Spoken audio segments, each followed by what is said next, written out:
sitting under 70 with 19 new cases reported today. So what about education? Tomorrow, Augusta University will open their campus for their initial return.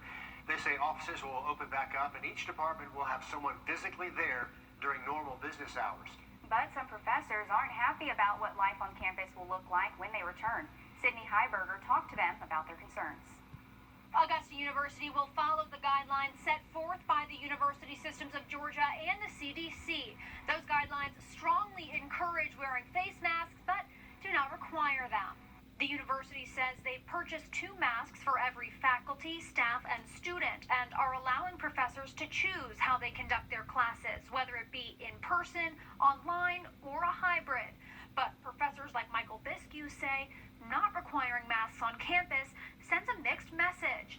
Augusta University has been a big player in COVID research and has been an advocate for masks from the start. Plus, Governor Kemp is going on a tour around the state to encourage people to wear masks. So Dr. Biscu asks, why not require students to wear masks in the classroom? Even if you're coming in once a week and there's one student, maybe a couple of students who don't wear masks, and you're in there for an hour and 20 minutes, the chances of spreading the disease goes up. And Dr. Biscu says because of those guidelines, he's decided to change how he conducts his class in the fall. We'll talk more about that and what the university is saying tonight on News 12 at 6 o'clock. Reporting in Augusta, Sydney Heiberger on your side. And here's what the experts are saying. They say kids need to be in classrooms physically this fall. That's according to the American Academy of Pediatrics. They say evidence shows the academic, mental, and physical benefits of in-person learning outweigh the risk from coronavirus. The group added schools are probably not going to increase the spread of the virus all that much compared with adults. They recommend hand washing, using outdoor spaces when possible, and wearing a mask for older grades if they can't keep that 6-foot distance. Much more news ahead after a quick check of the weather as the month side. This is News 12 at 6 o'clock. Students at Augusta University will have some rules to follow this fall, but wearing a mask is not one of them. Why one professor says you need to do more. Plus, plans to return to school could include remote learning.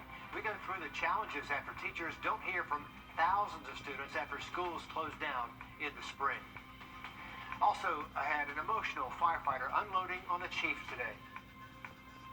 We need this change. We're ready for this change. Camera. Chief, step aside, please. How Augusta Fire is responding after firefighters bring up some major concerns earlier today. But first this evening, the plan to return to school. Many of our local districts and colleges have plans for classes to start up in the fall. And right now, Richmond County is talking about that plan as we speak. This is a live look into the board meeting right now. The Georgia Department of Education is leaving it up to each district to decide how they want to handle the upcoming semester. Kennedy Harris tells us what's on the table for Richmond County. Richmond County parents have been anxiously awaiting to hear the district's plans, and now they don't have to wait any longer. Richmond County leaders announced their reopening plan at the school board meeting just a while ago. They released the results of the survey sent out 2 weeks ago. Parents and staff, more than 8,000 parents and 800 staff members completed the survey to express their thoughts on the reopening. The survey showed 35% of parents voted for a virtual school year option, while 34% voted for in-person. The majority of respondents said that students and staff should wear PPE. The reopening plan closely aligns with the Georgia Department of Education guidelines, and Superintendent Kenneth Bradshaw is recommending a hybrid schedule for schools based on the 776 confirmed cases of COVID-19 in Richmond County. The hybrid schedule could be in-person instruction Monday through Thursday and remote learning on Friday. They are asking parents to commit to an option by mid-July, but know that the plan is subject to change based on the positive case numbers.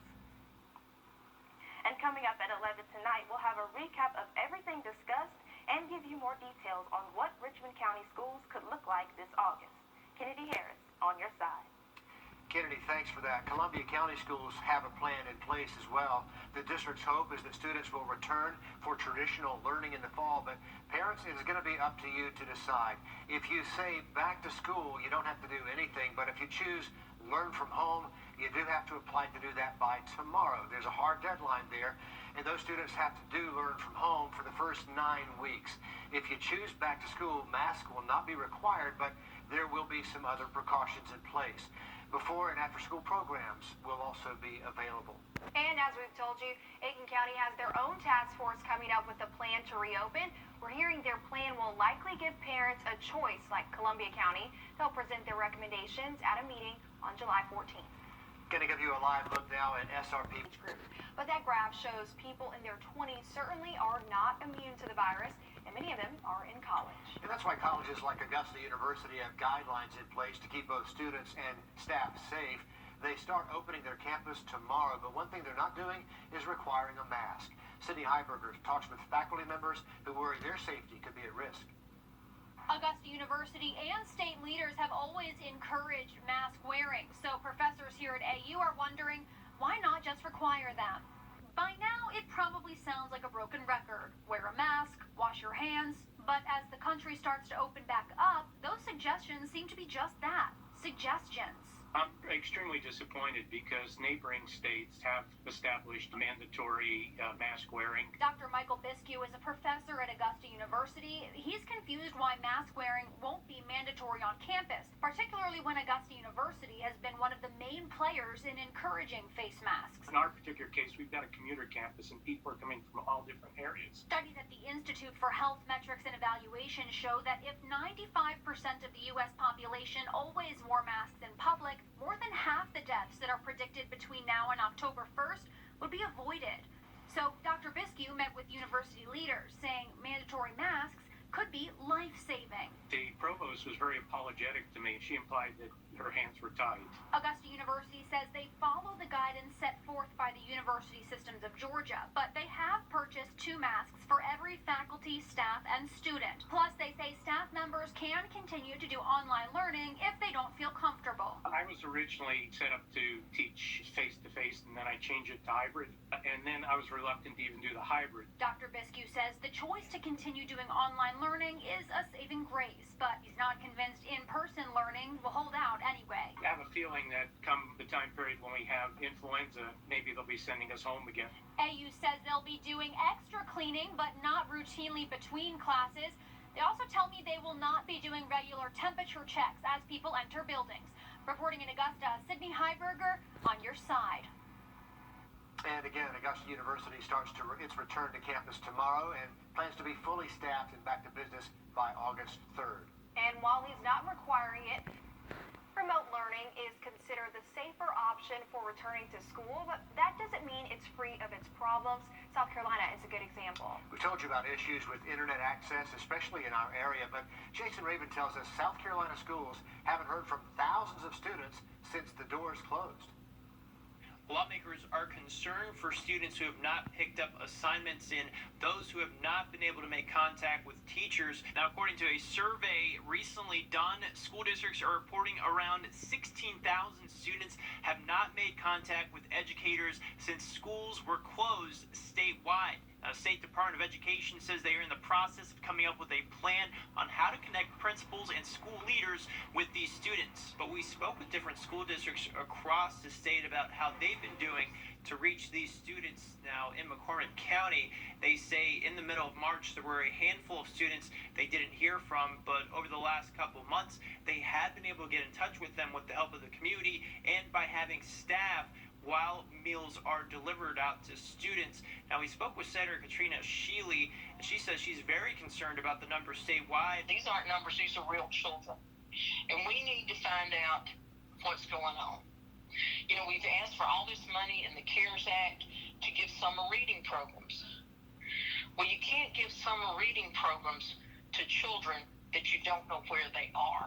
Shealy says she believes most students are just fine, but she's worried about those who may be stuck in bad situations, and she's also worried about these kids missing out on getting an education. In Lexington County, I'm Jason Raven. Some schools are expected to start academic recovery camps for students at risk of falling behind next week. It's all starting to 3 months. On your sideline, sports brought to you by the Hawk Law Group. When Major League Baseball went into its extended shutdown, it's really been the minor league teams that have bared the brunt of it. The writing has been on the wall for this for quite some time, but now it's official. Minor League Baseball will not be played in 2020. Coming into this season, there were talks and plans to restructure the minor league system. None of those plans ended up coming into fruition, but the shutdown managed to accomplish that on its own. We'll be waiting until 2021 to see the Green Jackets play at SRP Park again. Many of the South Atlantic teams have already dumped players, and it won't be a surprise to see if even more players are released in light of the news. Also, SEC Media Days has been pushed back. No rescheduled date has been announced just yet. The plan was to have a 3-day virtual press conference, though that's been changed.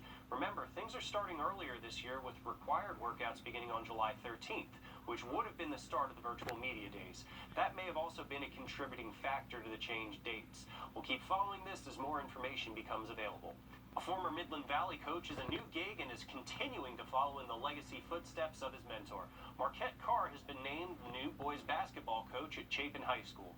He played under Mark Snellgrove while at the Valley and then followed him to Chapin after coaching the Lady Mustangs. Carr was already serving as interim head coach as Snellgrove unfortunately lost his battle to cancer in March. More sports coming up later tonight. See you back here then. Any lake plans for the July 4th weekend?